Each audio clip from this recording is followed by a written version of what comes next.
Admiral Haiyan Wu stood on the bridge of the U.S. Indomitable, watching his fleet die. A massive view screen showed dozens of human ships burning in the cold darkness of space. Red warning lights flashed across every control panel.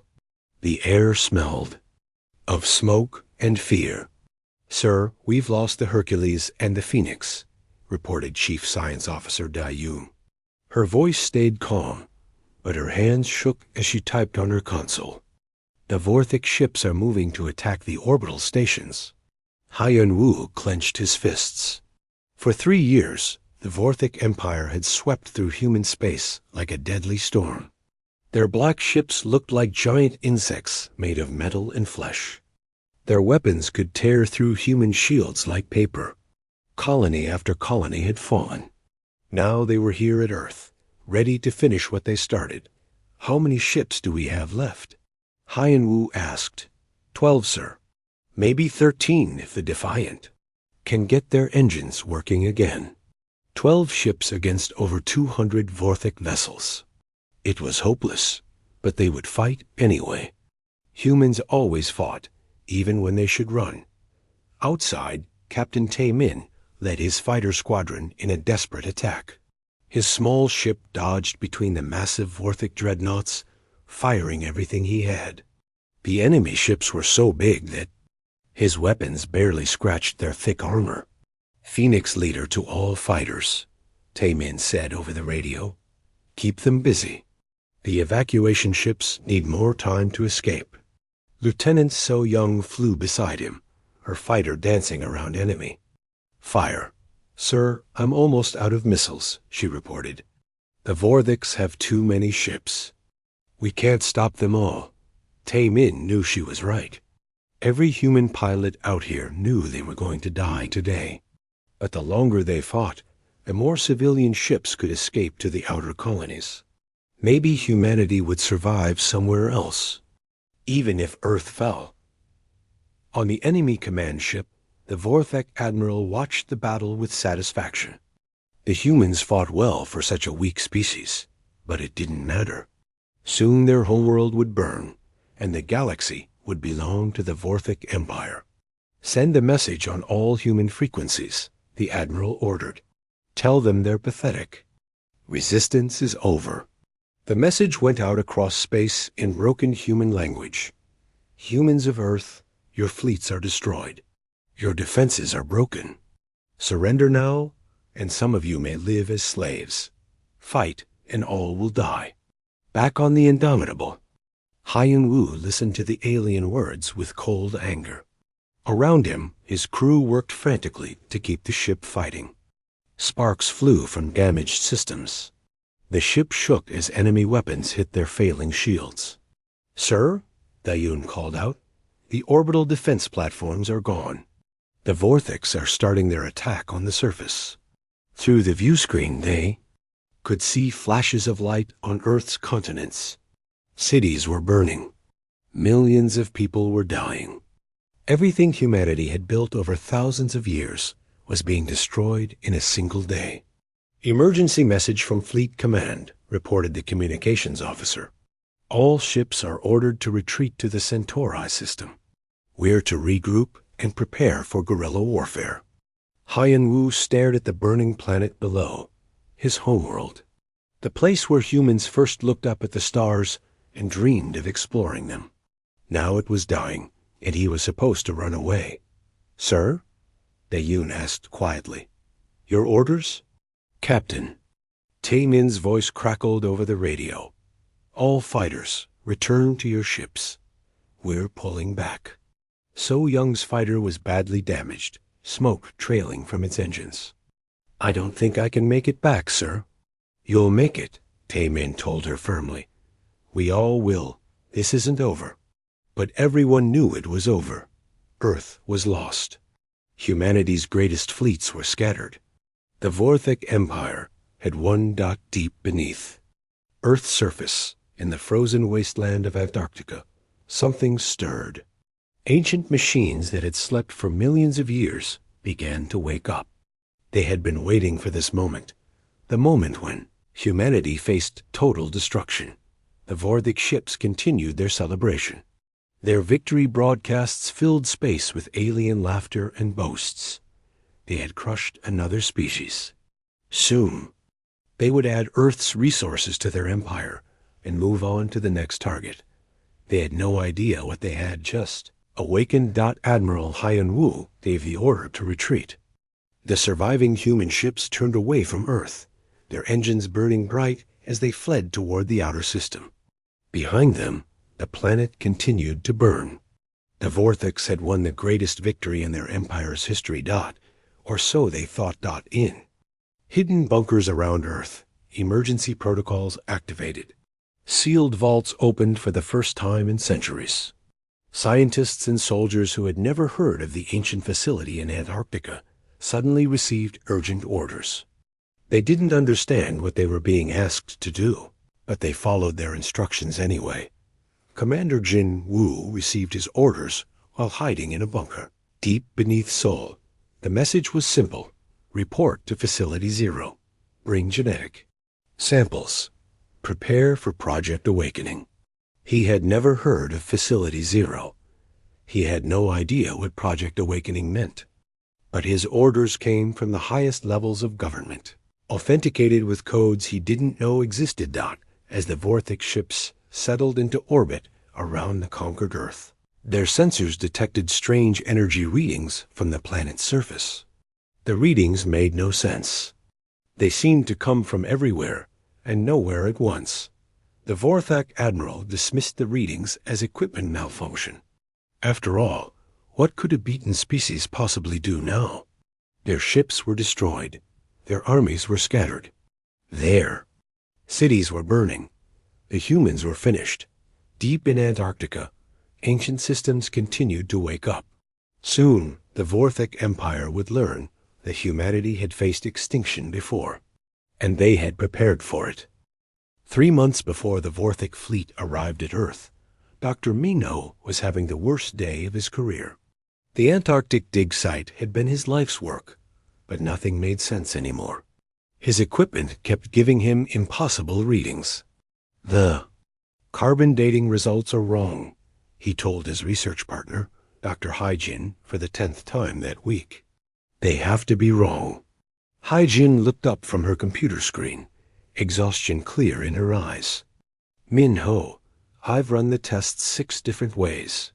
The results are always the same. This structure is millions of years old. But that's impossible, Minho said, pacing around their small research tent. Outside, the Antarctic wind howled across. The ice. Look at these symbols. Look at the architecture. This is human design. I know human design when I see it. The structure they had discovered was massive, buried deep under centuries of ice. It looked like a giant facility of some kind, with corridors and rooms that seemed designed for humans to use. But according to every test they ran, it was older than the human species itself. Maybe we're wrong about how old humanity really is, Haijin suggested quietly.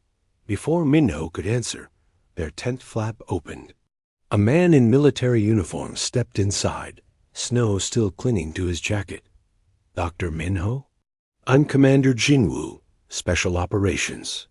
I need to speak with you about your discovery? Minho had never seen this man before, but something about his presence made the tent feel smaller. How did you get authorization to be here? This is a restricted research site. I have authorization from levels you've never heard of, Jinwoo said simply. What can you tell me about the structure's security systems? Security systems? Haijin asked. It's an archaeological site. What security systems? Jinwoo pulled out a tablet and showed them footage that made their blood run cold. The video showed the structure's main entrance, where a team of researchers was trying to cut through a sealed door.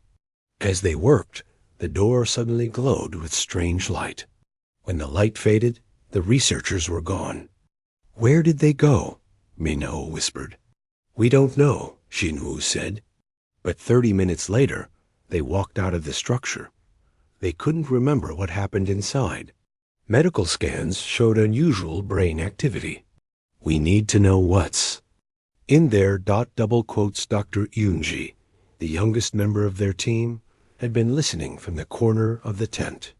She was a brilliant physicist who specialized in quantum mechanics, but even she had no explanation for what they were seeing.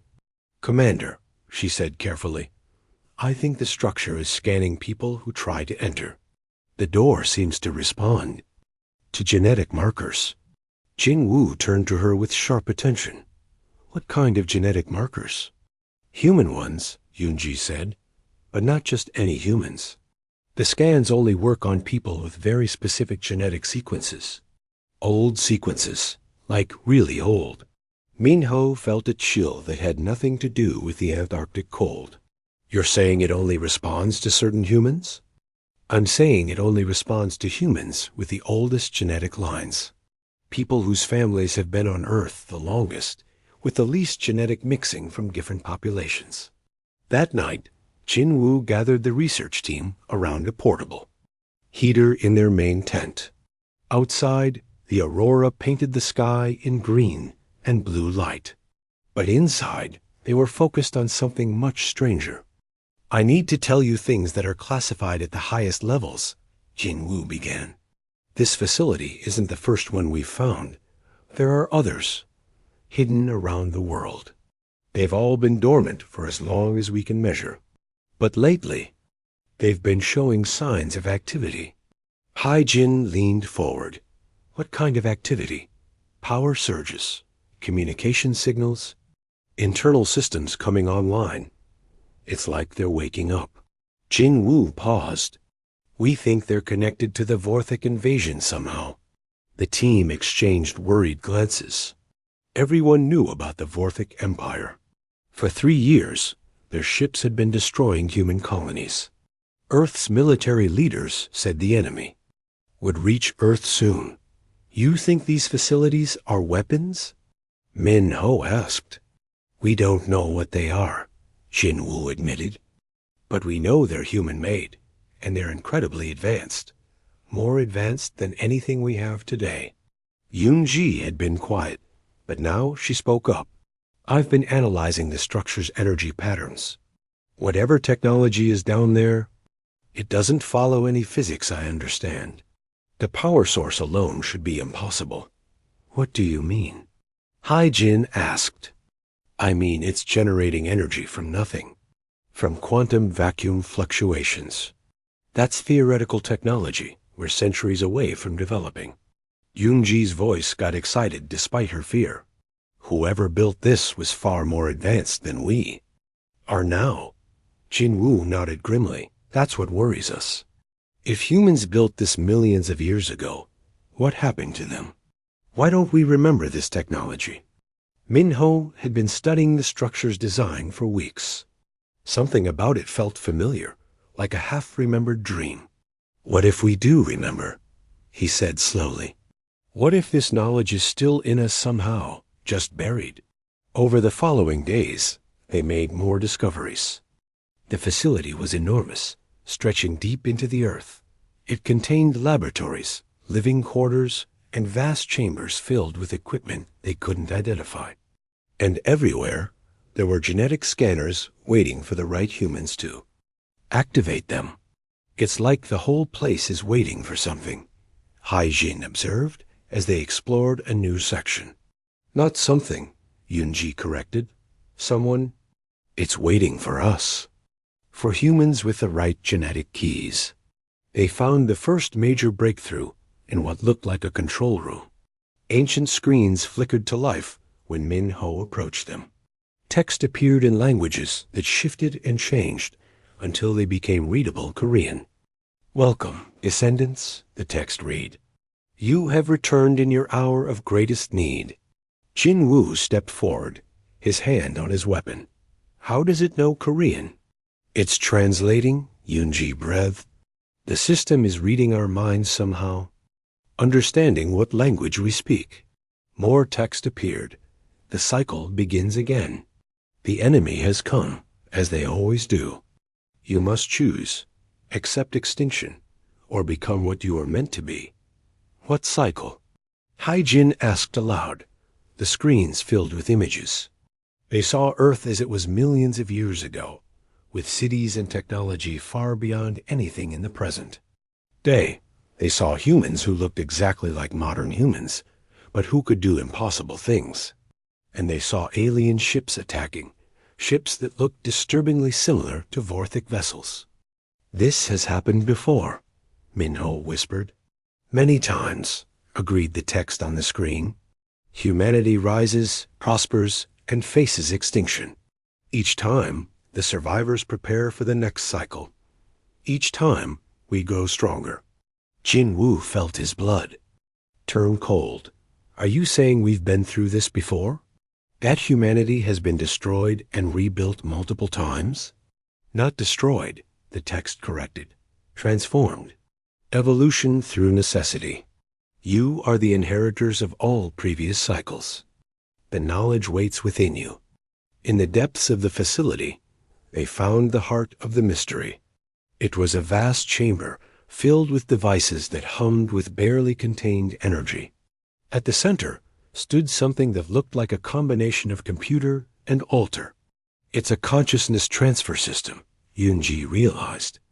"It can copy minds, store memories, merge different consciousnesses together." "The previous humans didn't just leave us technology," Minho said with growing understanding. "They left us themselves. Their knowledge, their memories, their abilities. It's all here, waiting to be reclaimed." Jing Wu received an urgent message on his communicator. The Vorthic fleet had been spotted entering the solar system. Earth had maybe days before the invasion began. "We need to activate this system," he said, "whatever the risks. The process requires volunteers," the facility system informed them. "Those who accept the transfer will gain the knowledge and abilities of all previous cycles. But they will also be changed forever." As alarms began sounding in military bases around the world, the small team in Antarctica faced an impossible choice. They could try to fight the Vorthics with current human technology and almost certainly lose. Or they could trust in the legacy of their ancient predecessors and become something more than human. The enemy was coming. And humanity's final weapon was awakening at last. The Vorthic ships hung in space above Earth like black metal vultures. Their weapons had turned the planet's surface into a burning wasteland. In their command ships, alien officers celebrated their greatest victory. They had no idea that deep beneath the ice of Antarctica, humanity's last hope was coming to life. Dr. Sang-Woo had never expected to be here. As the facility's chief technician, he had been pulled from a research station in Seoul just hours before the invasion began.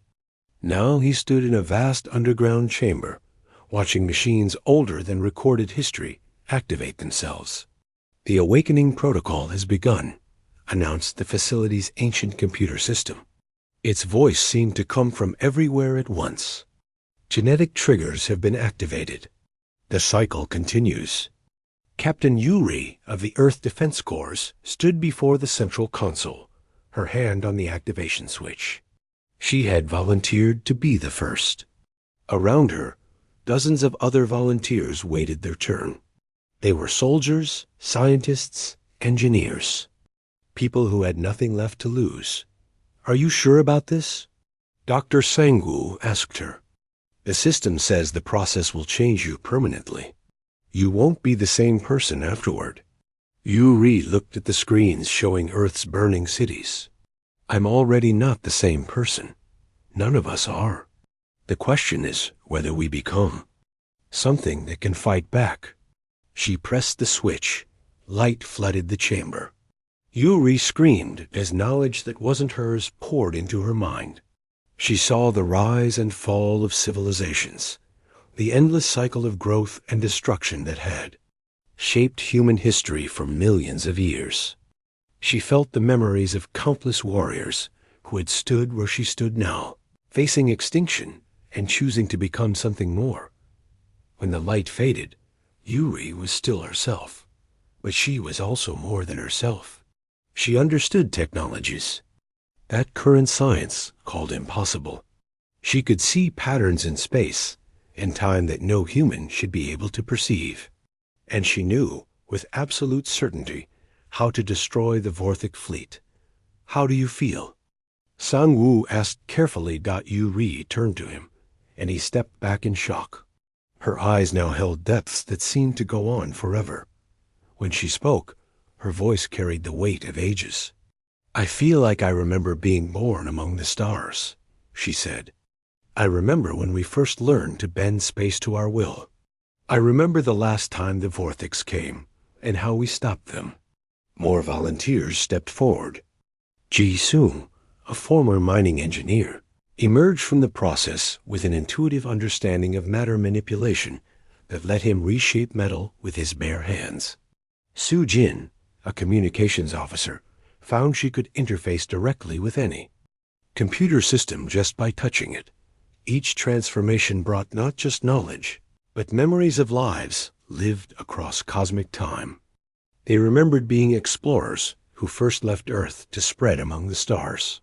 They remembered being defenders who fought alien empires that no longer existed. They remembered being the survivors who hid humanity's true potential from hostile galaxies.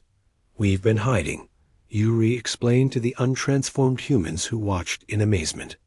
For millions of years, we've been pretending to be less than we are. Every time a hostile species discovers us, we let them think they've won. Then we transform just enough of us to survive, and we start over. Dr. Yoonji, who had also undergone the process, nodded in agreement. A galaxy is full of species that destroy anything they see as a threat. So we learn to hide our true capabilities until the moment we need them most. Minnow, still untransformed, struggled to understand. But why? Why go through this cycle over and over? Why not just stay strong from the beginning? Because strength attracts attention, Yuri said sadly. There are things in this galaxy that make the Vorthics look like children. Ancient species that have been here since the universe was young. If they knew what humanity really was, they would unite to destroy us completely. The enhanced humans began their work immediately. Using knowledge that spanned eons, they started building weapons and ships that operated on principles current science couldn't even theorize. Matter compilers that could create anything from base atoms. Ships that existed partially outside normal space-time. Weapons that could manipulate the fundamental forces of reality. Jae-soo worked with a team of enhanced engineers to construct humanity's new fleet. They didn't need factories or resources in the traditional sense. The matter compilers could take any raw material, even simple dirt, and transform it into the most advanced technology imaginable. How is this possible? Asked one of the unenhanced engineers watching them work. Everything is made of the same basic particles, Jae-sung explained, as he transformed a pile of ice into a hull plate stronger than any known alloy. The only difference between dirt and diamond is how those particles are arranged. Once you understand the patterns, you can rearrange anything into anything else. Su-jin focused on intelligence gathering. She reached out through Earth's communication networks, her enhanced mind interfacing directly with satellites and computer systems. To the Vorthic's amazement, their secure communications began to fail. Their tactical computers started giving them false information. Their weapon systems began targeting their own ships. They're not just hacking our systems, reported a confused Vorthic technician. They're rewriting the basic operating codes in real time. It's like they're thinking in machine language. The Vorthic admiral studied the reports with growing unease. How can a primitive species do this? Their technology was centuries behind ours. Sir, his science officer said nervously, these energy readings from the planet's surface, they're getting stronger. And they don't match any known physics. Above Earth, the first human ship phased into existence. It appeared gradually, like a ghost becoming solid. The Vorthic sensors couldn't track it properly because it existed in multiple dimensions At once, Yuri stood on its bridge, her enhanced mind coordinating with the ship's quantum consciousness. The vessel wasn't just a machine. It was a living extension of her will, capable of thoughts and reactions faster than any biological brain. Target the Vorthic command ship, she ordered. Begin with minimal force. Let them understand what they're facing before we destroy them. The human ship fired a single beam of coherent energy. The Vorthic Admiral's flagship, protected by shields. That could stop nuclear weapons, simply vanished. Not destroyed, erased, as if it had never existed at all. Panic spread through the Vorthic fleet.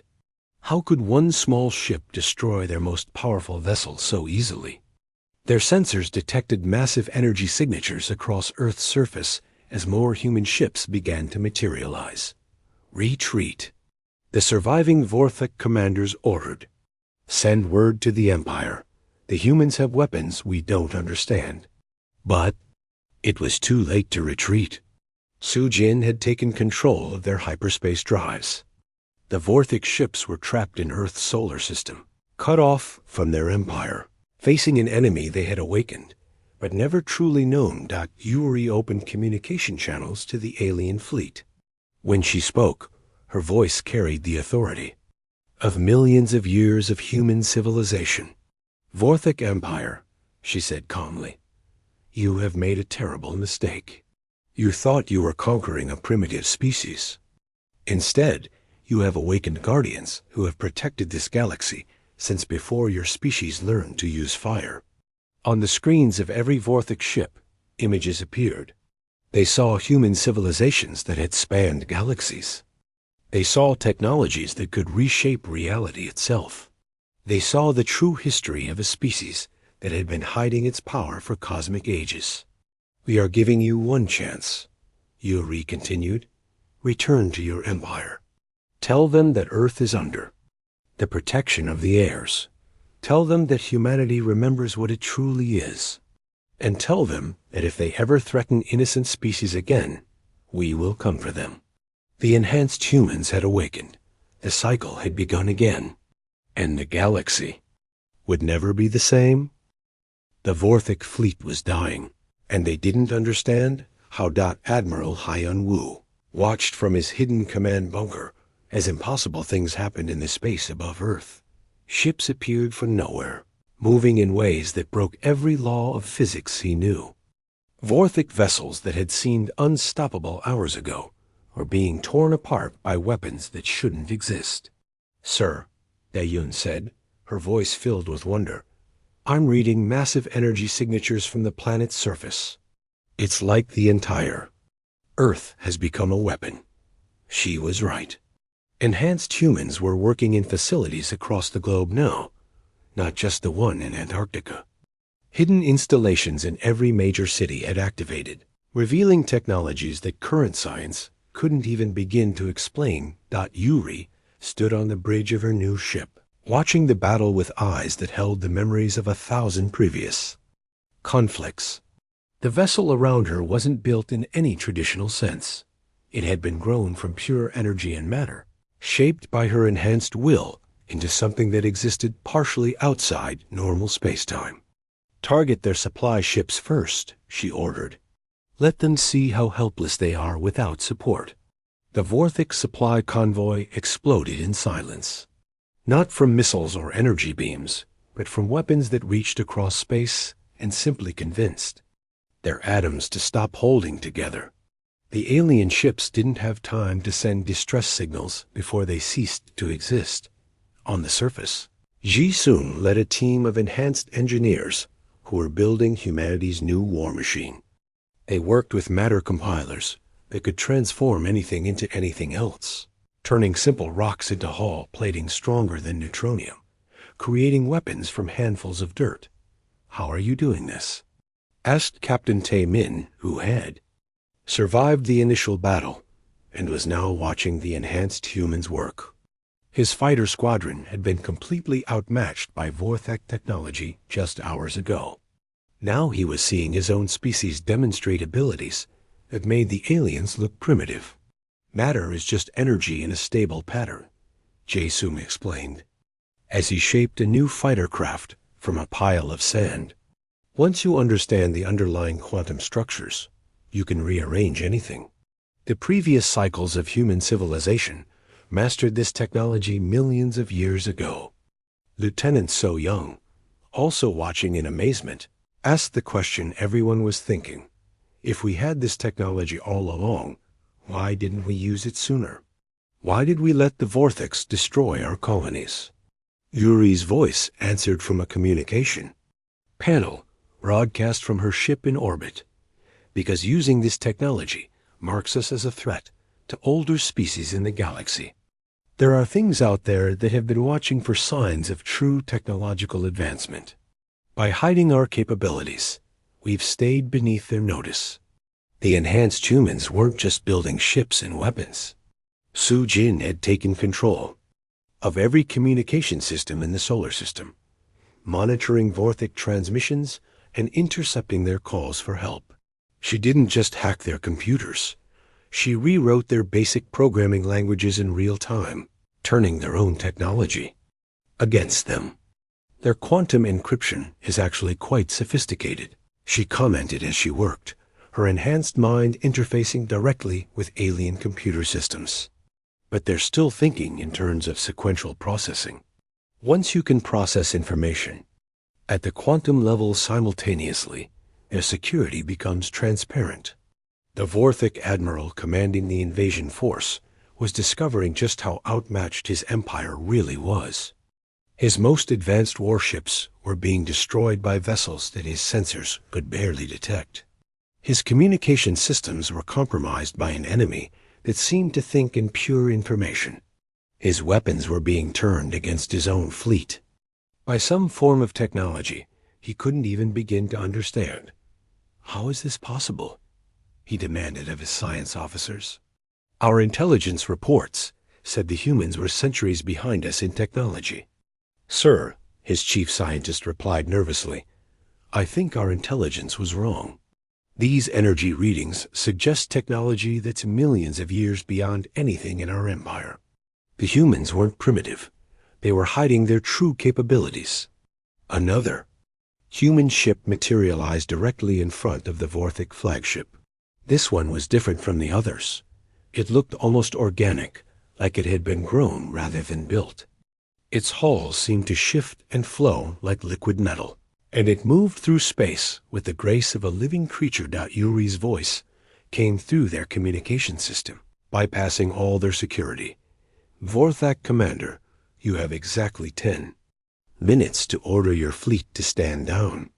After that, we will demonstrate why the previous cycles of human civilization chose to hide rather than reveal themselves.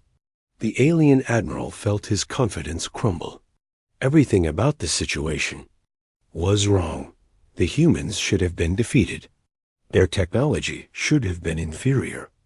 Their resistance should have ended when his fleet destroyed their orbital defenses.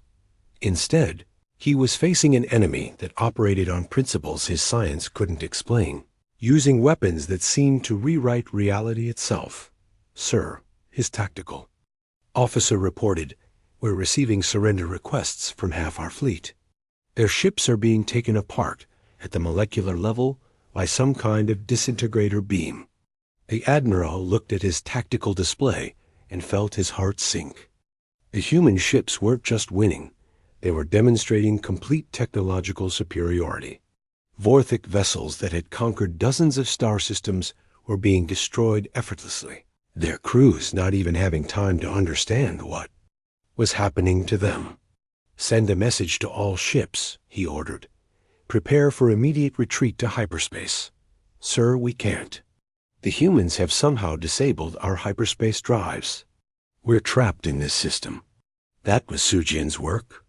She had infiltrated every Vorthic computer system and simply deleted their faster-than-light travel capabilities. The alien fleet was stranded, cut off from their empire, facing an enemy they couldn't defeat or escape. Admiral Hyun-woo received a message from Yuri. Gather the surviving fleet commanders. Bring them to coordinates I'm transmitting. It's time they understood what humanity really is. When the human commanders assembled on Yuri's ship, they found themselves in a vessel that defied comprehension. The corridors seemed to extend farther than the ship's external dimensions should allow. The walls displayed views of space that shifted perspective in impossible ways. And everywhere, they could feel the presence of vast intelligence guiding the ship's operations. "This isn't just a ship," Yayun whispered. "It's alive somehow." "In a sense, yes," Yuri confirmed. "At our current level of technology, the line between machine and organism becomes meaningless. This vessel is an extension of enhanced human consciousness, capable of thought and growth." She led them to the bridge, where screens showed the battle from multiple perspectives. The Vorthik fleet was in complete disarray, their ships either destroyed or disabled. Some alien vessels had simply stopped functioning, their crews locked in stasis while human technology analyzed their biology and psychology. "We're not just defeating them," Uri explained. "We're learning everything about their species, their empire, their technology. This information will help us prepare for the next cycle." "Next cycle?" Hyon Wu asked. "This has happened before, Admiral." "Many times. Hostile species discover humanity, attempt to conquer us, and force us to reveal our true nature. We defend ourselves, then we hide again, waiting for the next threat to emerge." Yuri's expression was sad but determined. It's the price of survival in a galaxy full of species that fear anything stronger than themselves. The battle was ending. The few surviving Vorthik ships hung motionless in space, their crews in shock at the speed of their defeat. The mighty fleet that had conquered half the galaxy had been broken in less than 6 hours by a species they had thought primitive, but Yuri knew this was just the beginning. Word of humanity's true capabilities would spread. Other species would learn that Earth harbored something far more dangerous than they had realized. The galaxy's attention would turn toward the solar system, and humanity would face choices that would determine the fate of countless worlds. The enhanced humans had revealed themselves. Now they had to decide what to do with the power they had reclaimed. The Vorthik Empire's greatest fleet was gone. What had taken them decades to build was destroyed in 6 hours by an enemy they had thought was primitive. The few ships that escaped did so only because the humans let them go, carrying word back to their empire that Earth was no longer the easy target they had believed it to be. Yuri stood in the command center of New Geneva, the floating city that had risen from Earth's rebuilt surface. Around her, enhanced and unenhanced humans worked together to coordinate humanity's response to the new reality they faced. The transformation of their species was complete, but the real work was just beginning. "The Vorthik survivors have reached their home system," reported Zujin, her enhanced mind monitoring communications across the galaxy. "Their emperor is calling an emergency council. They're warning other species about what happened here." Admiral Hyon Wu, who had chosen to undergo the enhancement process after seeing its results, nodded grimly. His new abilities let him perceive tactical situations across multiple dimensions of space and time, but they also showed him the vast scope of the challenges ahead. "How many other hostile species will this attract?" he asked. "In the short term, none," Yuri replied. "Fear will keep them away for now. But eventually, curiosity and greed will overcome caution.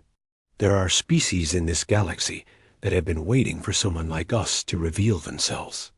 Dr. Minho, who had remained unenhanced by choice, studied the reports coming in from across human space. "What about our colonies, the ones the Vorthiks conquered?" "We're liberating them systematically," Dayun answered. She had accepted enhancement and now served as humanity's chief science coordinator. "But we're being careful about how much technology we reveal. Some colonies are choosing to remain at their current technological level." That was the choice every human settlement now faced. The enhanced humans could share their abilities with anyone who wanted them, but the transformation was permanent and irreversible. Many people chose to remain as they were, content to live under the protection of their enhanced cousins. Captain Tae Min had been one of the first to volunteer for enhancement after the battle.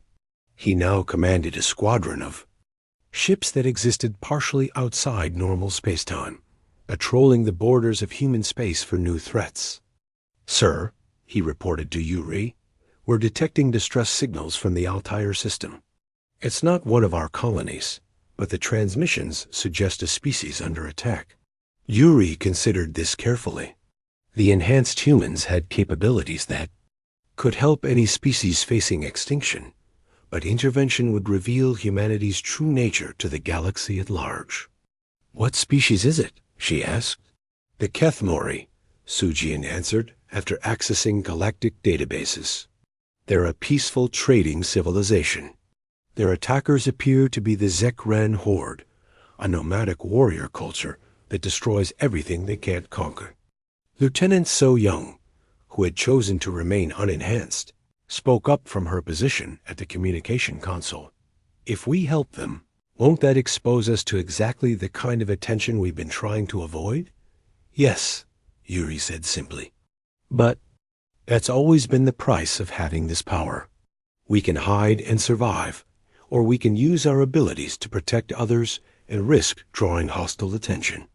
The debate that followed involved representatives from across human space. Enhanced and unenhanced humans alike participated, each bringing their own perspective to the decision. Some argued for continued secrecy, pointing out that revealing themselves too early could attract enemies humanity wasn't ready to face. Others insisted that their abilities came with responsibilities to help those who couldn't protect themselves. Dr. Sa-Wu, now serving as the facility coordinator for the Antarctic installation, offered the perspective of history. Every previous cycle of human civilization faced this same choice. Some chose isolation and survived longer. Others chose intervention and grew stronger before they were inevitably discovered. "What would you choose?" Minho asked Yuri directly. Yuri looked out at the stars through the command center's transparent walls. Her enhanced perception could see the patterns of conflict and cooperation that shaped galactic civilization. She could observe the rise and fall of species across cosmic time, the endless cycle of growth and destruction that had defined the universe since its beginning. "We help them," she decided, "but we do it carefully. We save the Kethmori, but we make it look like they saved themselves. We provide technology and guidance, but we don't reveal the full extent of our capabilities." The mission to Altair became humanity's first official intervention as the enhanced species they had become. Tae Min's squadron arrived to find the Kethmori, homeworld under siege by Zekran raiders. Instead of engaging the attackers directly, the human ships used their advanced technology to subtly influence the battle. Jae Sung deployed matter compilers that strengthened Kethmori weapons and shields. From a distance, Sujin infiltrated Zekron computer systems, causing their ships to malfunction at critical moments. Yuri used her ship's reality manipulation capabilities to create the illusion that the Kethmori had developed powerful new defensive technologies. To outside observers, it looked like the Kethmori had somehow developed revolutionary weapons, just in time to defend themselves. The Zekran Horde retreated in confusion, reporting that their target had mysteriously become too dangerous to attack. The Kethmori never knew that humanity had saved them. But word spread through the galaxy of a species that had somehow developed incredible technology overnight. Other civilizations began to wonder if they too might have hidden potential waiting to be unlocked. "It's working," Sujin reported after monitoring galactic communications for several weeks. "Species across the galaxy are investing more in defensive research. The number of aggressive expansions has dropped significantly." Yuri smiled. This was how previous cycles of humanity had operated, not as conquerors or obvious protectors, but as invisible guardians who subtly encouraged the development of peaceful civilizations while discouraging aggressive ones. But she knew it couldn't last forever. Eventually, someone would notice the patterns. A scientist would detect energy signatures that didn't match known physics. A military analyst would realize that too many aggressive species were encountering convenient technological failures. "How long do we have?" Haiyan Wu asked during one of their planning sessions. "Maybe 50 years, Yuri estimated. Maybe 100 if we're lucky. But eventually, the older species will notice what we're doing. When that happens, we'll face enemies that make the Vortex look primitive." Yunji, now enhanced and serving as humanity's chief physicist, had been studying the deepest archives left by previous human civilizations. "The records show patterns," she reported. "Every few million years, something forces humanity to reveal itself completely. The last time, we had to fight a coalition of 12 different empires." "Did we win?" So Young asked. "We survived," Yunji said carefully. "But the cost was enormous. Entire solar systems were destroyed. Billions of humans died. It took us nearly 1,000,000 years to recover and go into hiding again." As the months passed, humanity continued its quiet guardianship of the galaxy. It prevented wars, encouraged technological development in peaceful species, and slowly spread the idea that every civilization might have hidden potential waiting to be unlocked. The enhanced humans began establishing secret contact with other species facing extinction, offering them the same choice that had been given to humanity: accept annihilation or transform into something capable of survival. Some species accepted. Others refused, choosing to face their fate as they were. But those who chose transformation joined humanity in its cosmic mission, becoming part of a growing network of enhanced civilizations dedicated to protecting intelligent life throughout the galaxy. Yuri's final log entry, recorded as she prepared for the next phase of humanity's evolution, revealed the truth that few were ready to understand. We are not just fighting for our own survival. We are the universe's immune system, activated when intelligent life faces total extinction. For millions of years, we have guided the development of galactic civilization from the shadows. We have prevented the rise of species that would destroy all others, and we have nurtured those with the potential for growth and compassion. The Vortex were just the latest in a long line of threats we have faced and overcome. They will not be the last. But each time we reveal ourselves, each time we transform to meet a new challenge, we become stronger and more capable of protecting the innocent. The galaxy is vast and full of wonders, but it is also dangerous. Without guardians, intelligent, life would have destroyed itself long ago. We are those guardians, and we will continue to watch, to protect, and to evolve as long as there is life in the universe that needs our protection. The enhanced humans had awakened. The cycle continued. And across the galaxy, species that had never heard of humanity began to feel safer, never knowing that their protection came from a species that had learned to transcend extinction itself. In the end, the Vorthic Empire's greatest victory had become their greatest defeat. They had awakened humanity's true nature, and the galaxy would be forever changed by what they had unleashed.